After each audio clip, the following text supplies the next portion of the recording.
Saudação a todos, quem vos fala é Lucas Nogueira do canal Andar no Espírito. Estamos aqui para mais um vídeo e mais um tema. O tema de hoje é onde você está construindo a sua vida. É sabido que todos constroem a sua vida de algum modo e de algum lugar, mas de onde você está construindo a sua vida? Quer saber? Vem comigo, que hoje você vai descobrir.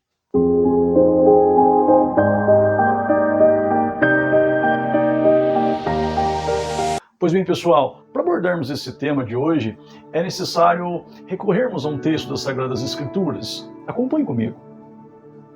Mateus, capítulo 7, dos versículos 24 ao 27. Diz assim: Todo aquele, pois, que ouve estas minhas palavras e as pratica, será comparado a um homem prudente que edificou a sua casa sobre a rocha. E caiu a chuva, transbordaram os rios, sopraram os ventos e deram com ímpeto contra aquela casa. E não caiu, porque fora edificada sobre a rocha. E todo aquele que ouve estas minhas palavras e não as pratica, será comparado a um homem insensato que edificou a sua casa sobre a areia. E caiu a chuva, transbordaram os rios, sopraram os ventos e deram com ímpeto contra aquela casa. E ela desabou, sendo grande a sua ruína.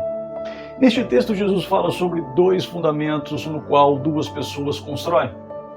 O primeiro homem construiu a sua casa sobre a rocha. Rocha implica em algo firme, seguro, durável, permanente.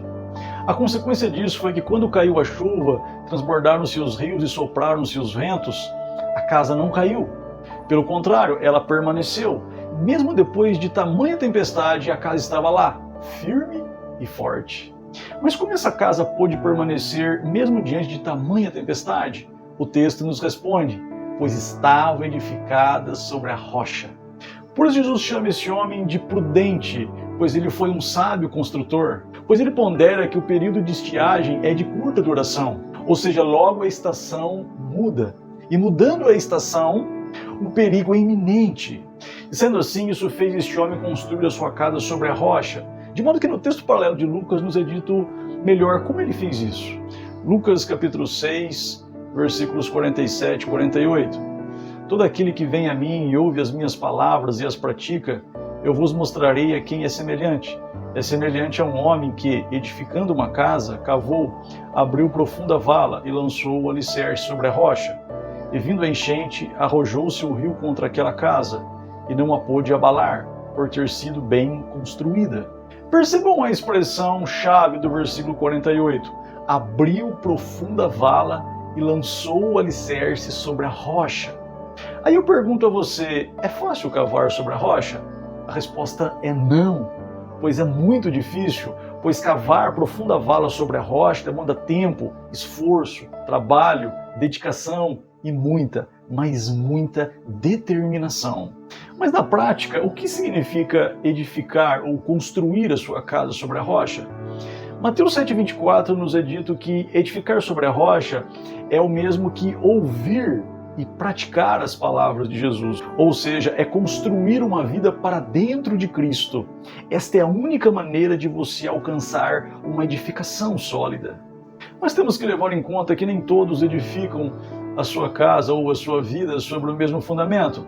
Pois se o primeiro homem edificou a sua casa sobre a rocha, o segundo homem edificou a sua casa sobre a areia. A areia tem uma natureza macia, movediça, traiçoeira. É algo extremamente instável e inseguro. Uma casa sobre esse tipo de fundamento não dura muito tempo. Por isso o texto nos diz que quando caiu a chuva, transbordaram-se os rios, sopraram-se os ventos, a casa desabou. E grande foi a sua ruína. Mas por quê?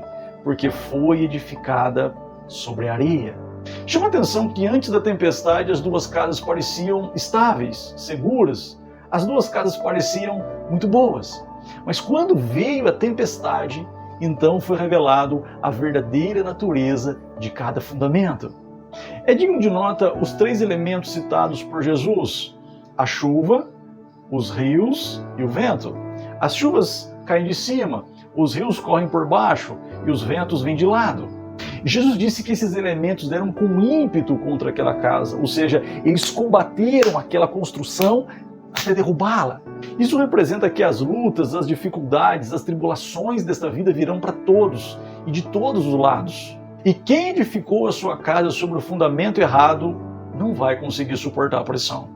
Por isso Jesus chama o homem que edificou a sua casa sobre a areia de insensato. O termo insensato significa tolo, estúpido ou sem juízo. É sem juízo pensar que o sol vai brilhar todos os dias ou que a estação de bonança nunca vai passar. É estúpido construir sobre a facilidade da areia para depois ser levado junto com ela. O mais difícil hoje pode deixar as condições mais fáceis amanhã, mas o mais fácil hoje pode deixar as condições insuportáveis amanhã. Mas o que representa edificar a sua casa sobre a areia? O próprio Jesus responde e diz que é todo aquele que ouve as suas palavras, porém não as pratica. Tanto o sábio quanto o tolo ouvem as palavras de Jesus e constroem, porém as semelhanças param por aí, pois o sábio põe as palavras de Jesus em prática, ou seja, ele vive tudo quanto aprendeu. Já o tolo também ouve as palavras de Jesus, porém ele ignora aquilo que ele ouviu, optando por construir uma vida de acordo com os padrões deste mundo. Mas cedo ou mais tarde, tudo o que estamos construindo será testado. E a consequência de ouvir as palavras de Jesus e não praticá-las está no final deste texto, onde nos é dito, e foi grande a sua queda. Em outras palavras, construir uma vida sem os ensinamentos de Jesus é construir uma vida para destruição. Em Tiago capítulo 1, dos versículos 22 ao 25, há um excelente complemento para este texto. Acompanhe comigo. Sejam praticantes da palavra e não apenas ouvintes, enganando-se a si mesmos. Aquele que ouve a palavra, mas não a põe em prática, é semelhante a um homem que olha sua face no espelho e depois de olhar para si mesmo sai e logo esquece a sua aparência. Mas o homem que observa atentamente a lei perfeita que traz a liberdade e persevera na prática dessa lei, não esquecendo o que ouviu, mas praticando, será feliz naquilo que fizer. Este texto nos diz que quando você ouve a palavra de Deus, mas não a pratica, você está enganando a si mesmo. Mas quando você ouve a palavra e a pratica, você será feliz naquilo que fizer, pois estará de acordo com aquilo que Deus quer para a sua vida. E para encerrar, eu gostaria de refazer a pergunta tema do vídeo: onde você está construindo a sua vida? Se você está construindo sobre o fundamento errado ou está em dúvida sobre qual fundamento construir, você precisa ler este texto comigo. 1 Coríntios capítulo 3, versículo 11. Porque ninguém pode pôr outro fundamento além do que já está posto, o qual é Jesus Cristo. Este texto não quer dizer que não exista outros fundamentos, mas ele quer dizer que só existe um único verdadeiro fundamento. E este único verdadeiro fundamento é Jesus Cristo. Se você está construindo sobre o verdadeiro fundamento, eu te dou os parabéns, continue assim. Mas se você não está construindo sobre o verdadeiro fundamento, que esse vídeo seja um sinal de alerta para você, pois ainda há tempo de você trocar ou mudar de fundamento. Ainda há tempo de você deixar o falso e escolher o verdadeiro fundamento, no qual é Jesus Cristo. Se esse vídeo abençoa a sua vida, compartilhe ele, deixe seu like, se inscreva no canal, ative o sininho e que Deus abençoe você e a sua família.